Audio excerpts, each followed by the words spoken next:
1, 2, 3. Ils sont trop près. Il faut que tu les lances un peu plus loin. Ok. 1, 2, 3. Ça, c'est bien. Vas-y, reprends-les. C'est vachement marrant. Stop. Attends, je m'approche. Tu me diras. 1, 2, 3. J'étais dedans? Très bien. Non, non, tu n'es pas dedans. C'est une photographie horizontale qui est de la série Actes. 6 acteurs, des personnes en situation de handicap mental et ou physique, se retrouvent à marcher vers moi avec rapidité, avec une certaine joie, un empressement. On se trouve sur les collines du nord Yorkshire. C'est les Hauts de Hurlevent. C'est un endroit extrêmement rude. Il y a une espèce de joie aussi d'être dans la campagne, d'être dans la nature, d'être environné d'un horizon dégagé. J'adore leur vêtement, qui est très bigarré, qui ne suit absolument pas les codes de je ne sais quelle mode contemporaine. Ce qui dénote d'ailleurs une liberté inouïe, c'est qu'ils sont tellement déjà depuis leur naissance éloignés du monde conventionnel que finalement ils ne se jugent pas. Ils ne se regardent pas faire, ce qui en fait des acteurs extraordinaires. En 1905, en 1910, aux États-Unis, un noir était un noir. Début et fin de la définition. Aujourd'hui, il peut être président des États-Unis, il peut être marié, il peut avoir des problèmes avec le Congrès, il peut être mince, beau, élégant, maigre, mal habillé, enfin, que sais-je. Donc, mon projet, c'est aussi de donner des occurrences supplémentaires à des personnes qu'on a l'habitude, qu'on catégorise. 1, 2, 3. Ouais, horizontal.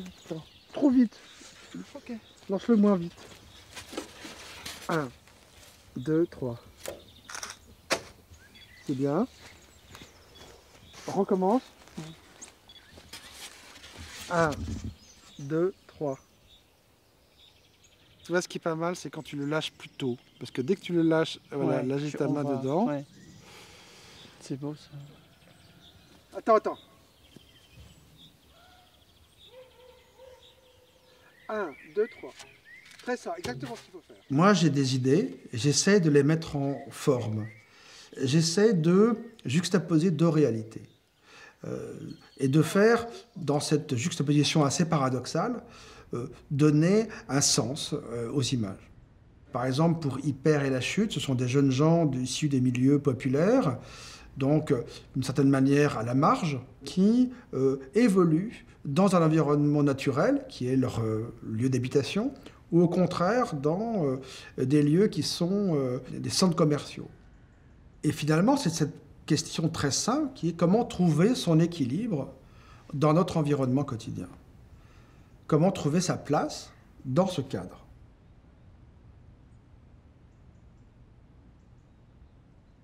Je viens de la photographie documentaire où le réel est extrêmement important. J'ai besoin de l'autre pour faire mon image. Mais en même temps, je les amène dans mon histoire. C'est-à-dire que c'est moi qui décide qu'on va être dans une zone pavillonnaire, c'est moi, quand des jeunes gens bondissent dans les hypermarchés, qui décident de faire ces mouvements et ces actions. Hein. Par contre, leur libre arbitre, c'est d'évoluer dans ce cadre. Et évidemment, rien n'est plus beau que quand, à un moment donné, ils sont en lévitation, comme une espèce d'une indécision. Une indécision, c'est le propre de la photographie, à jamais indécise. C'est-à-dire qu'on ne sait jamais si ce corps est en lévitation ou s'il est en train de chuter. Ce qui m'intéresse dans la photographie maniériste, c'est tout d'un coup lié aux images que je fais, où il y a une espèce de trivialité, l'hypermarché un peu sale. Dans certains hypermarchés, c'est tout à 1 euro, donc bon, on est au fin fond de la consommation. Et tout d'un coup, un geste de liberté pure, de quelqu'un qui fait un geste inutile. Et l'inutilité devient tout d'un coup presque une respiration de vie dans un lieu pareil. Ça crée une espèce de liberté, comme une espèce de respiration comme ça. Et on s'engouffre dans cette respiration. Un geste faux, un geste surjoué, et pour moi peut-être moins faux, parce qu'on voit qu'il est surjoué, qu'un geste qui se voudrait naturel. Juxtaposer dans un même cadre des univers paradoxaux. C'est comme ça que je vois les choses. C'est que tout d'un coup, 1 + 1 = 3. Et c'est ça que j'essaie de faire. Tout ce qui est à la marge me permet finalement de parler de ce qui est au centre. Quand on parle des personnes qui sont émigrées, quand on parle des minorités sexuelles, des minorités physiques et psychiques, c'est finalement une façon de faire en creux le portrait de notre société, de notre époque.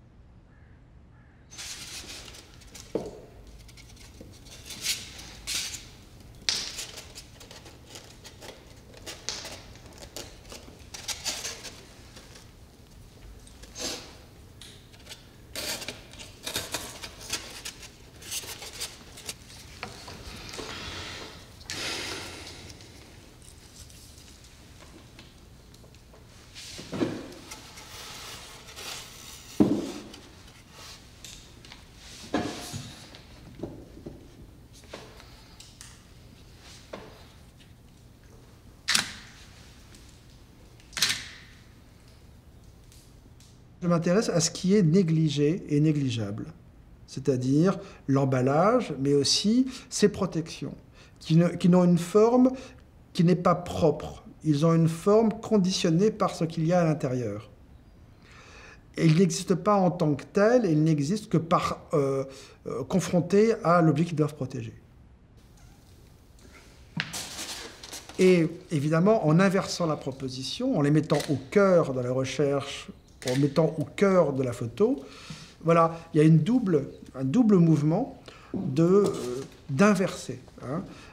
Je choisis des personnages à la marge au cœur de mon travail, et je choisis désormais des éléments de protection qui n'ont aucune valeur pour être le sujet de mon travail.